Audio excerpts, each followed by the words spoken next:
empezar a hablar Luigi con su iniciativa social, Ríe Pibito, que hace ya 6 años que arrancó, si no me equivoco. Gracias, Luigi. Así que, bueno, mi nombre es Luis Belli, soy investigador de CONICET y docente de la Facultad de Ciencias Bioquímicas y Farmacéuticas. Soy el coordinador del laboratorio Ríe Pibito.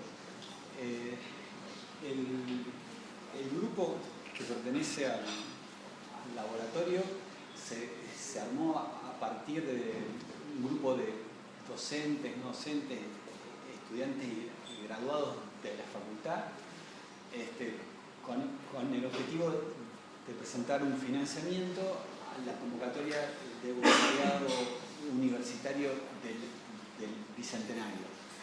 Lo que financia el programa del voluntariado es la realización de actividades voluntarias para los estudiantes, en el cual ellos apliquen sus conocimientos disciplinares a una problemática social.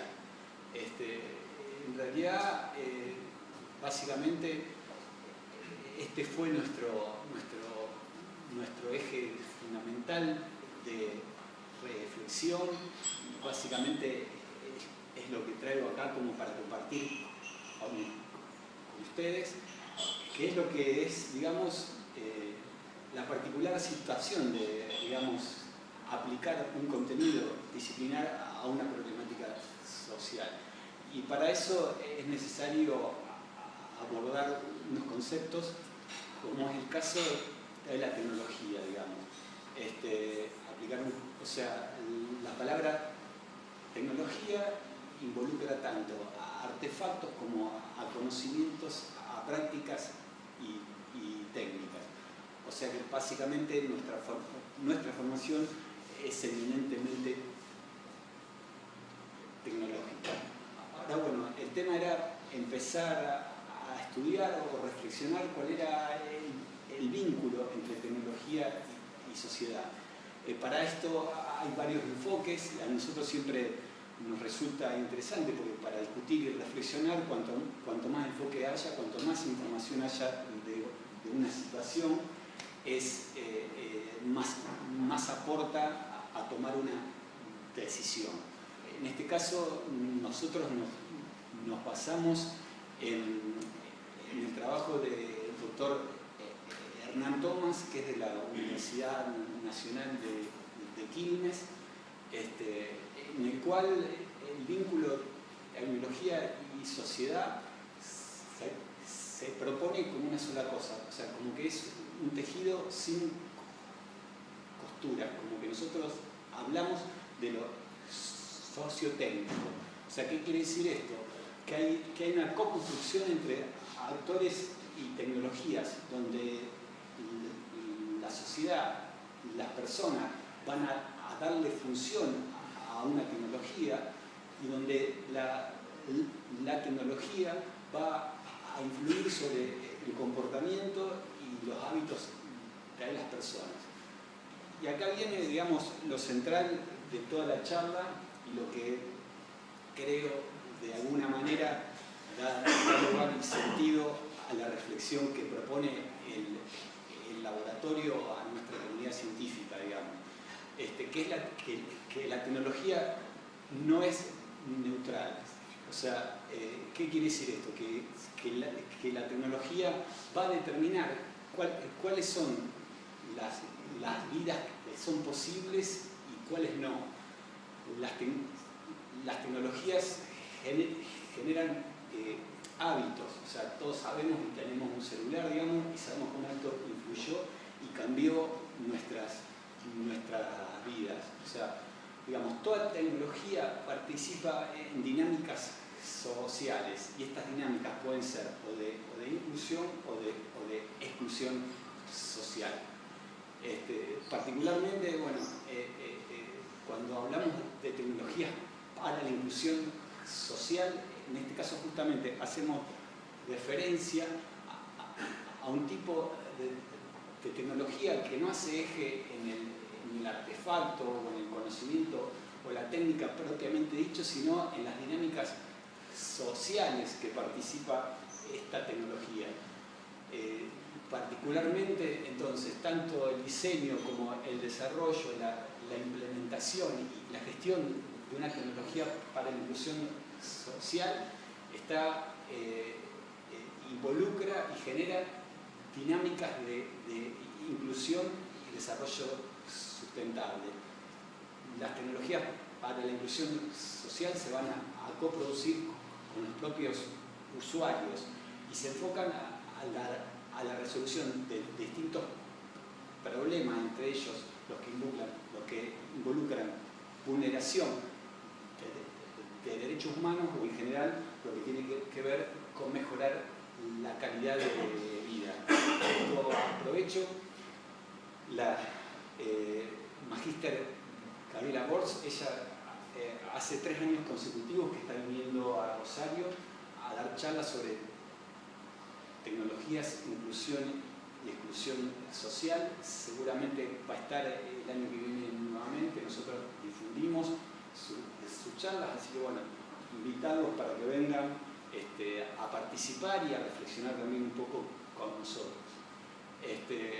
Bueno, digamos, si uno estudia, o sea, quiere aplicar un conocimiento a una problemática social, bueno, tenemos que tener algún enfoque como para evaluar una situación social, o sea, una problemática de desarrollo humano. O sea, lo que nos preguntamos era cómo hacer una evaluación de la sociedad, cómo saber si un grupo de personas tiene una buena vida.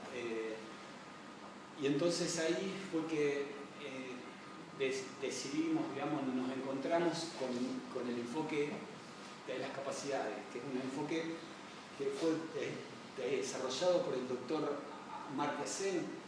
Amartya Sen es un economista y filósofo hindú. Él ganó el Premio Nobel de Economía en 1998.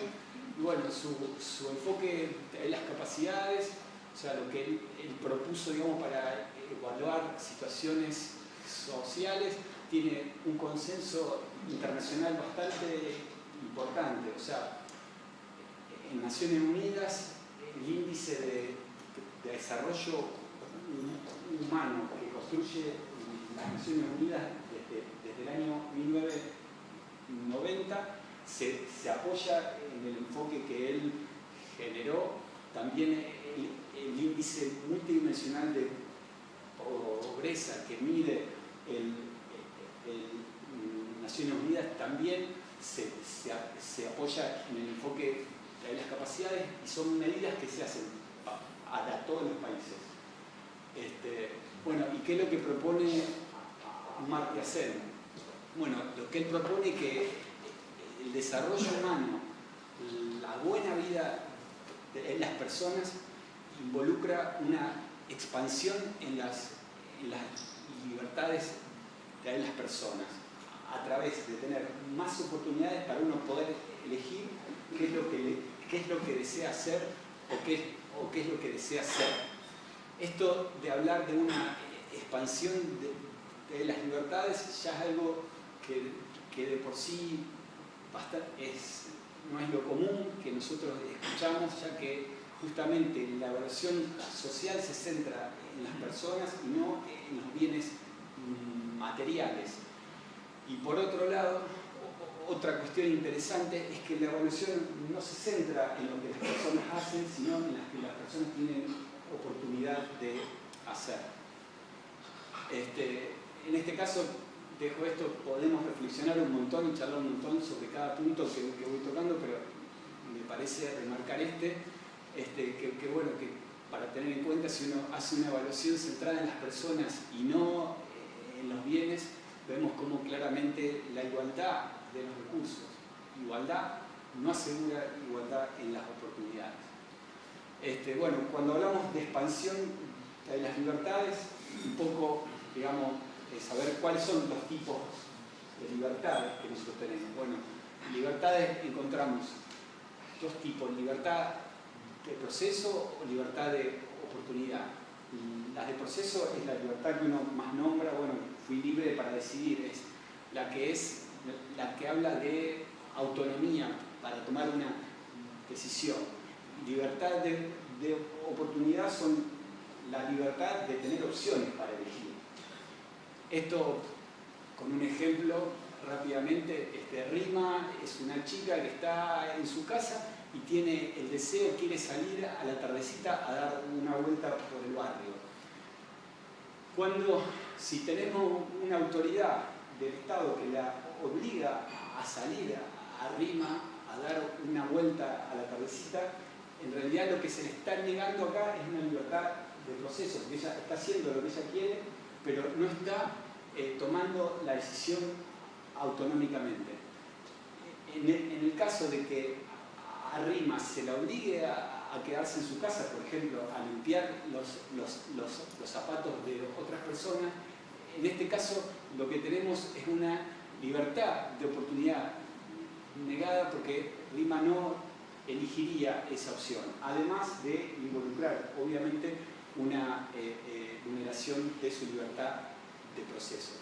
Entonces, cuando hablamos de desarrollo humano, de expansión de las libertades, bueno, es tener muchas oportunidades de elegir, tener la libertad de recibir educación, tener la libertad de salir con amigos a divertirse, la libertad de ir a la universidad, o sea, tener oportunidades para elegir. Entonces, bueno, nosotros particularmente empezamos a trabajar en un barrio con muchas carencias en Rosario, que la mayoría que somos de acá lo conocemos, el barrio de Villa Banana. Entonces, bueno, nos interesaba un poco cómo poder evaluar estas situaciones. Entonces, bueno, con la situación de pobreza a nivel mundial es la problemática de desarrollo humano más importante. Cuando hablamos justamente de situación de pobreza y desarrollo humano, lo que nosotros vemos es que la situación de pobreza implica una privación de oportunidades a las personas, en los cuales afecta las posibilidades de poder sobrevivir, pero justamente niega las oportunidades de poder de desarrollarse y prosperar. O sea, la situación de pobreza involucra una privación de oportunidades, entre esas de recibir educación, asistencia médica, una alimentación nutritiva, vivienda. O sea, lo que hay que tener en cuenta es que las privaciones que generan, estas privaciones generan una falta de libertad justamente que te permita evitar estas privaciones. Justamente, y para nosotros esto era algo muy importante cuando íbamos al barrio, para el encuentro con las personas del barrio, a tener en cuenta, y esto es algo que en general uno lo aplica para cualquier persona, digamos, que uno no es que evalúa lo que una persona hace, sino que también evalúa, y es muy importante, las oportunidades que tienen esas personas de hacer otra cosa. Entonces, acá, digamos, hay una cuestión. Nosotros cuando empezamos a ir al barrio, a Villa Banana, nosotros dijimos, bueno, vamos a trabajar una problemática. ¿Cuál era una problemática que nosotros podemos saber sin visitar el barrio? Era que no tenía un servicio formal de agua potable. Entonces dijimos, bueno, nosotros somos una facultad de bioquímica, tenemos las herramientas y tenemos las capacidades para medir calidad de agua. Dijimos, bueno, vamos a aportar. Pero bueno, nosotros lo que evaluamos fue un problema de recursos y nuestras primeras idas al barrio estaban centradas en una problemática de recursos. Pero miren cómo cambia cuando uno lo que intenta evaluar o intenta aportar es a una problemática de las libertades. En este caso, lo que uno evalúa son las oportunidades que están negadas, las libertades que están negadas al no tener acceso a agua segura. Entonces, ¿cuáles son las funciones, opciones de una persona que están relacionadas al acceso a agua segura? Bueno, hidratación, cocinar, higiene personal, higiene del hogar, recreación.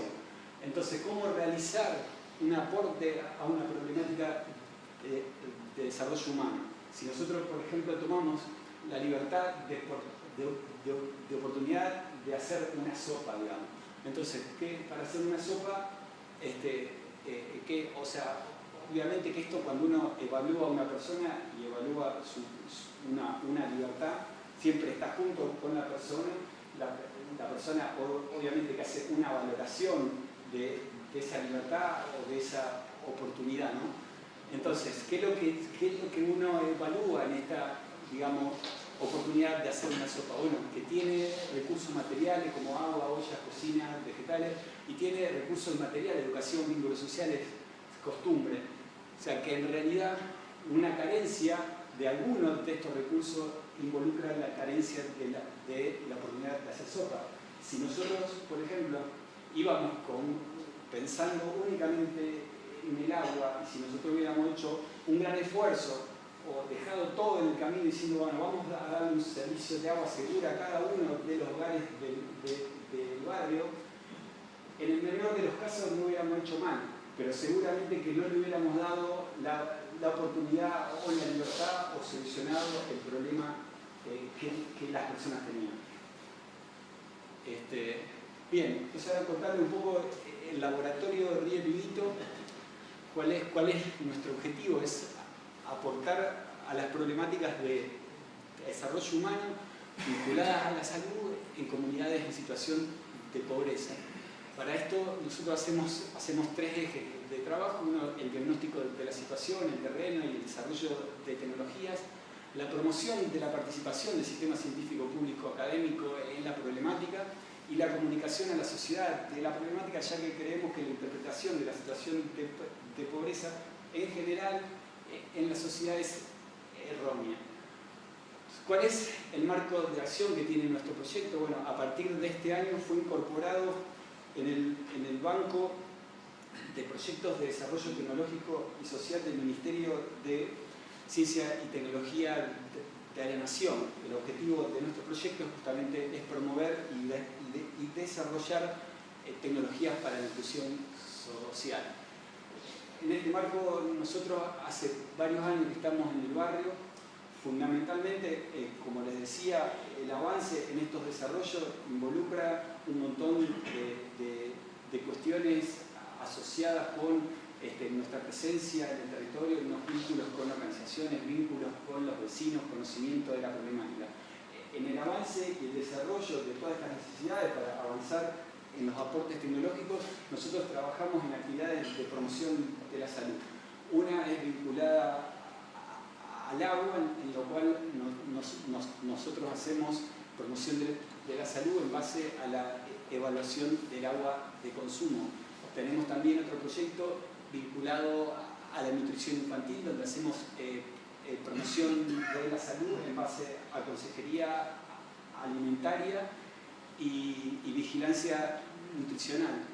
También tenemos un proyecto vinculado a la salud reproductiva, que trabajamos consultoría y detección de HIV con el doctor Miguel Taborda.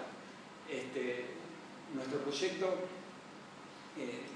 ha logrado con el tiempo ir integrándose institucionalmente a la universidad.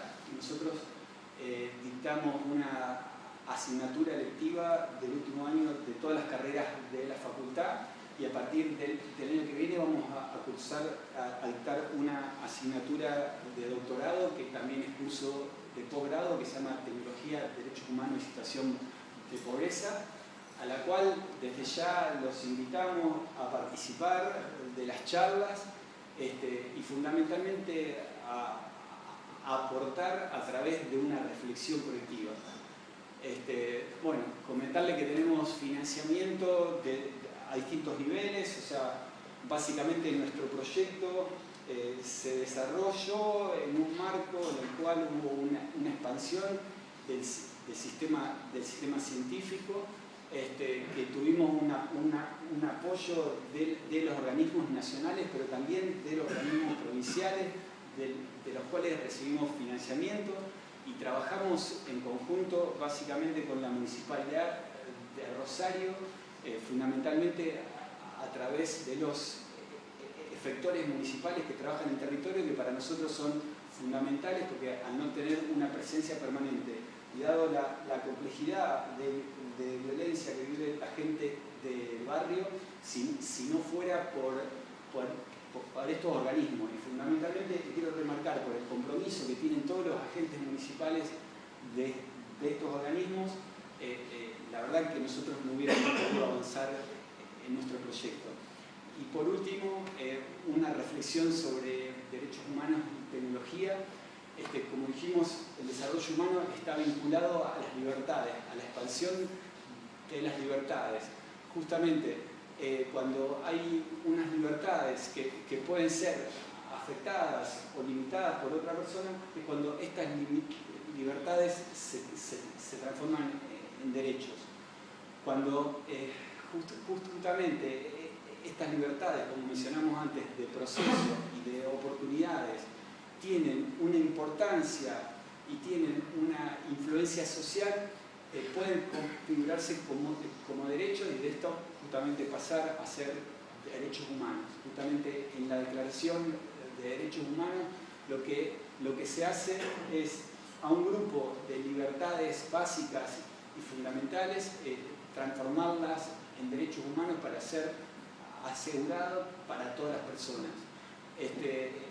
Entre eso podemos mencionar, entre los derechos civiles y políticos, fundamentalmente la democracia, entre los derechos sociales, económicos y culturales que involucran los derechos humanos, el derecho a la educación, al trabajo, a la salud, a la vida digna, y justamente entre los derechos de solidaridad, el desarrollo sostenible. En este caso, y para mí, es importante remarcar que los derechos humanos, más allá de que es interesante que sean incorporados como leyes para que el Estado pueda accionar garantizándoselo a todos los habitantes, es muy importante también que entendamos que los derechos humanos son un compromiso ético, en el cual cada uno de nosotros, al afirmar la importancia de las libertades que involucran los derechos humanos, estamos reconociendo también que involucran obligaciones hacia nosotros mismos. Este ejemplo de Kitty Genovese, una chica que es mortalmente asaltada en Nueva York, en la cual en ese momento varias personas miraban el evento desde su departamento, pero no hicieron nada para ayudarlo. O sea, ¿cómo entender cuál es el compromiso con los derechos humanos? O sea, fueron vulnerado el derecho a la vida que tenía Kitty. El derecho fue violado por justamente el asesino que la mató, pero también hay una responsabilidad en el hecho, hay una obligación que no fue cumplida por todas las personas que estaban observando el hecho y no hicieron nada. O sea, para que ustedes tengan idea de esto, por ejemplo, en Francia se ocurre esto, las personas que no hicieron nada podrían ir presas. ¿Está? Como simplemente para tener una magnitud de lo que es, de la responsabilidad que involucra ser testigo de la vulneración de un derecho humano. Si nosotros tenemos en cuenta que el Estado es el principal responsable de respetar, proteger y garantizar y promover los derechos humanos, nosotros como parte del sistema científico público académico y los derechos humanos, bueno, si sabemos que la tecnología no es neutral, involucra un gran compromiso en nosotros para poder evaluar y reflexionar sobre cuál es el vínculo de nuestras tecnologías con respecto a la democracia, cuál es el vínculo de la tecnología que nosotros manejamos respecto a la igualdad, a la inclusión y cuál es el vínculo de nuestras tecnologías con el desarrollo sostenible. En este sentido, y para terminar, esta era nuestra frase en realidad con la cual empezamos a trabajar. Ríe Pibito no sabíamos qué hacer, pero sí lo queríamos lograr. Básicamente, actualmente no estamos así, pero muy parecido. Y bueno, la verdad que la oportunidad de dar esta charla acá en el Instituto, agradecido, pero justamente para invitarlos a participar de los proyectos que nosotros somos delante, pero si no, más que todo, del espíritu que es ante las problemáticas sociales que vivimos actualmente, que son muy importantes y nos afectan todos, bueno, reflexionar al respecto colectivamente y obviamente tratar de realizar nuestro aporte a la sociedad. Así que, bueno, muchísimas gracias.